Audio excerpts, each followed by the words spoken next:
வணக்கம். நான் உங்கள் ஜெயா. இன்றைக்கி நம்ம இந்த வீடியோவில் ஃபோக் லிட்ரேச்சரில் டேல்ஸ் ஃப்ரம் த ஜக்காட்டாவில் ரஸ்கின் பாண்ட் எழுதின who will buy my mangoes இந்த கதையை பார்க்கலாம் வாங்க. ஒரு நாள் ராஜாவுக்கு கல்யாணம் பண்ணிக்கலாம் அப்படின்ற முடிவுக்கு வந்தார். அவர் பெனரஸ் ஆண்டுட்டு இருந்த ராஜா. அவர் கல்யாணம் பண்ணிக்கணும் முடிவு பண்ணியிருக்கான்னு தெரிஞ்ச உடனே பல நாட்டில் இருக்கிற ராஜாக்களும் இளவரசர்களும் அவங்களோட பொண்ணை கல்யாணம் பண்ணிக்குங்க அப்படின்னு சொல்லிட்டு நிறைய பேர் அவர்கிட்ட வந்தாங்க. ஆனால் என்னவோ தெரியல, இந்த ராஜாவோட மனசு யார்கிட்டையுமே போகல. ஆனால் அவருக்கு திருமணம் பண்ணிக்கணுன்ற எண்ணம் மட்டும் உறுதியாக இருந்தது. எனக்கு பிடிச்ச மாதிரி ஒரு பொண்ணை நான் பார்ப்பேனா இல்லையா, எப்போ பார்ப்பேன் அப்படின்ற கேள்வியெல்லாம் அவர் மனசில் எழ ஆரம்பிச்சிது. ஒரு நாள் அவர் ஜன்னல் வழியாக வெளியில் பார்க்கும்போது அவரோட அரண்மனைக்கு பக்கத்தில் தான் சந்தை இருந்தது. சந்தைன்னா மார்க்கெட் பிளேஸு. அங்கே பார்த்திங்கன்னா அப்படியே ரொம்ப பிஸியாக எல்லோரும் இருந்தாங்க. பழம் விற்கிறவங்க, துணி விற்கிறவங்க, வளையல் விற்கிறவங்க எல்லாருமே அவங்களுடைய பொருளெல்லாம் வச்சு சத்தமாக போகிற வரவங்க எல்லாம் விற்றுட்டு இருந்தாங்க. நிறைய பேர் வந்துட்டு போயிட்டுலாம் இருந்தாங்க. அவ்வளோ சத்தத்துக்கு நடுவுலையும் ராஜாவோட காதில் ஒரு குரல் அவர் அப்படியே மனசு ஈர்த்துது. அது குரல் என்ன சொல்லிச்சுன்னா, மேங்கோஸ், யார் என்னுடைய மேங்கோஸை வாங்க போகிறீங்க அப்படின்ற மாதிரி குரல் வந்தது. அந்த குரல் ஒரு பெண்ணோட குரல் தான். அந்த குரல் கேட்டோன்னே ரொம்ப பிடிச்சிடுச்சு. யாரா இந்த குரலுக்குரியவங்க அப்படின்னு தேடி பார்க்கும்போது அவர் கண்ணில் ஒரு இளம் பெண். அவள் பேர் சுஜாதா. அவளுடைய அப்பா ஒரு ஏழை பழ வியாபாரி.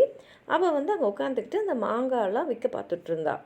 அவள் கிழிஞ்சு போன துணியை தான் போட்டிருந்தா. ஆனால் பார்க்குறதுக்கு ரொம்ப அழகாக இருந்தா. அவளுடைய மூமெண்ட்ஸ்லாம் ரொம்ப கிரேஸ்ஃபுல்லாக இருந்தது. அப்படியே கண் அப்படியே பலன்னு இருந்தது. தான் இவ்வளோ ஒரு வசீகரமாக இருக்குன்றது கூட அவளுக்கு தெரியலை. அவள் சாதாரணமாக இருந்து மாங்காங்களை விற்றுட்ருந்தா. அதை பார்த்த உடனே அந்த ராஜாக்கு என்னவோ தெரியல, அவளை ரொம்ப பிடிச்சி போச்சு. உடனே அவர் என்ன பண்ணாருன்னா, அவருடைய ஆட்களை கூப்பிட்டுட்டு அந்த பொண்ணை அழைச்சின்னு வாங்க அப்படின்னு சொல்கிறாரு.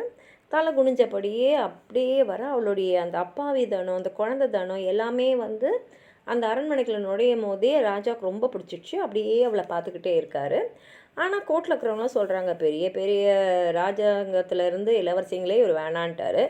இந்த ஏழை பழ வியாபாரியோட பொண்ணியை அவர் கல்யாணம் பண்ணிக்க போகிறாரு அப்படின்னு பேசிகிட்டு இருந்தாங்க. ஆனால் ராஜா மனசில் சுஜாதா தான் இருந்தால். அதனால் ராஜா கேட்குறாரு அவகிட்ட, என்னை நீ திருமணம் பண்ணிக்கிறியா, எனக்கு உன்னை கல்யாணம் பண்ணிக்கணும்னு ஆசையாக இருக்கணும்னு. சுஜாதாவும் சரின்னு சொல்லிடுறா. உடனே அவங்க கல்யாணம் ரொம்ப அப்படியே ஆடம்பரமாக நடந்து முடிக்குது. ஆரம்ப காலத்தில் 2 பேரும் ரொம்ப சந்தோஷமாக தான் இருக்காங்க. ஆனால் கொஞ்சம் மாதம் போயிட்டப்புறம் ராஜா சுஜாதா கிட்ட சில மாற்றங்களை பார்க்குறாரு. அவருக்கு அவகிட்ட ரொம்ப பிடிச்சதே அவளுடைய எளிமை தான். அந்த எளிமை அவகிட்ட இப்போ இல்லை. எல்லார்கிட்டேயும் திமிராக பேசுகிறது, உதாசனமாக இருக்கிறது, அதுவும் வேலைக்காரங்கிட்ட ரொம்ப அகம்பாவமாக நடந்துக்கிறது, சாதாரண மக்களெல்லாம் ஏளனமாக பார்க்குறது, இந்த மாதிரி காரியங்களெல்லாம் அவள் செஞ்சுட்டு வந்தாள். இப்போ கல்யாணம் ஆகி 2 வருஷம் ஆகிடுது. ராஜாவுக்கு அவர்கிட்ட இருந்த பொறுமை எல்லாம் போயிடுச்சு. சரி, 2 வருஷம் ஆகிடுச்சி, நம்ம திருமணத்தோடைய ஆனிவர்சரியை நம்ம சிறப்பாக ஒரு விருந்து மாதிரி வச்சு கொண்டாடலான்னு சொல்லிட்டு ராஜா ராணிக்காக ஒரு விருந்து வைக்கிறாரு. எல்லாரும் அங்கே வராங்க. வந்த உடனே அருமையான சாப்பாடெல்லாம் அங்கே பரிமாறப்படுது. ராஜா அவரோட நண்பர்கள்ட்ட ரொம்ப சந்தோஷமாக பேசிட்டு சந்தோஷமாக இருக்கார். ஆனால் சுஜாதா அப்படியே ஒரு மாதிரி எதுலேயும் ஒட்டுதல் இல்லாமல் அப்படியே மௌனமாக உட்காந்துட்ருக்காங்க. சாப்பாடெல்லாம் முடிஞ்சிட்ட அப்புறம் ஒரு பெரிய பவுலில் பழங்கள்லாம் வச்சு எடுத்துகிட்டு தராங்க. அதில் மாதுளை இருக்குது, பேஸ் இருக்குது, அதாவது பேரிக்காய், மாங்காய், டேட்ஸு, ஃபிக்ஸு எல்லாமே, அத்திப்பழம் எல்லாமே இருக்குது. இப்போ ராஜா என்ன பண்ணுறாருன்னா, அவரோட கையாலேயே ஒரு அப்படியே நல்ல படுத்த அருமையான ஒரு மாம்பழத்தை எடுத்து சுஜாதாவோட தட்டில் வைக்கிறாரு. அதை பார்த்தோன்னே சுஜாதா, என்னது இது, இதை நான் சாப்பிட்ணுமா அப்படின்னு கேட்ட உடனே ராஜாவுக்கு ஒரு மாதிரி ஆகிடுது. என்னது, இந்த அளவுக்கு நீ வந்துட்டியா, நீ திருமணத்துக்கு முன்னாடி, அதாவது எனக்கு ராணி ஆகிறதுக்கு முன்னாடி நீ என்னவா இருந்துன்னு மறந்துட்டியா, அவ்வளோ உனக்கு தலைக்கணம் ஏறிடுச்சா, நான் நீ மாம்பழங்களை மார்க்கெட்டில் விற்கிறத பார்த்துட்டு தான் உன்னை நான் திருமணம் பண்ணேன். ஆனால் எந்த இடத்துலேருந்து நீ வந்தியோ, அதாவது அந்த மார்க்கெட்லேருந்து வந்து இல்லையா, அங்கேயே நீ திரும்பி போயிடு. அங்கே போனீன்னா ஒரு வேளை மாம்பழம்னா என்ன, அது எப்படி இருக்குன்றது உனக்கு தெரியும் அப்படின்னு சொல்லிடுறாரு. இதை கேட்டு சுஜாதாவும் கோவமாக எழுந்துட்டு போயிடுறாங்க விருந்துலேருந்து. அதுக்கப்புறம் பார்த்தா அவங்க எங்கே போனாங்க, ஏது போனாங்க, எங்கே இருக்காங்கன்றது யாருக்குமே தெரியல. இப்போ ராஜா என்ன சொல்லிடுறாருன்னா, நான் திரும்பி அவளை பார்க்குறதாவே இல்லை அப்படின்னு சொல்லிடுறாரு எல்லாருக்கிட்டேயும்.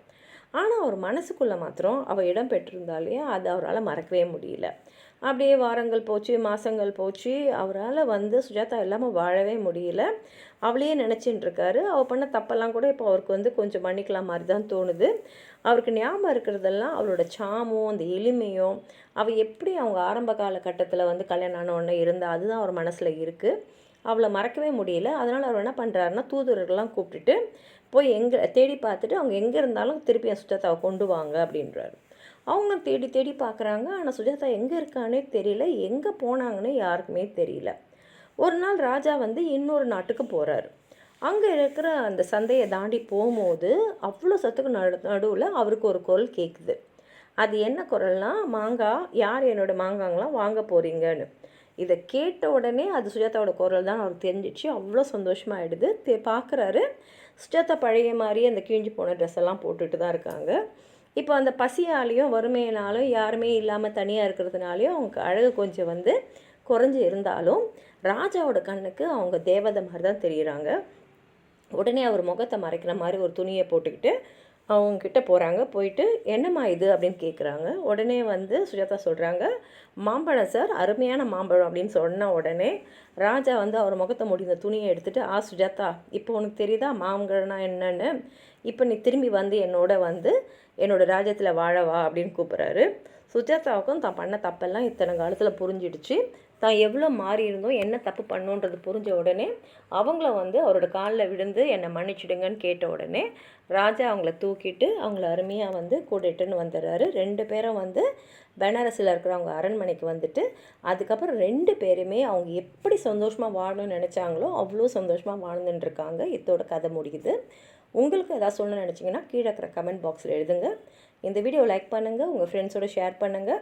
சப்ஸ்கிரைப் பண்ணாதவங்களாம் ப்ளீஸ் சப்ஸ்கிரைப் பண்ணி சப்போர்ட் பண்ணுங்கள். நன்றி.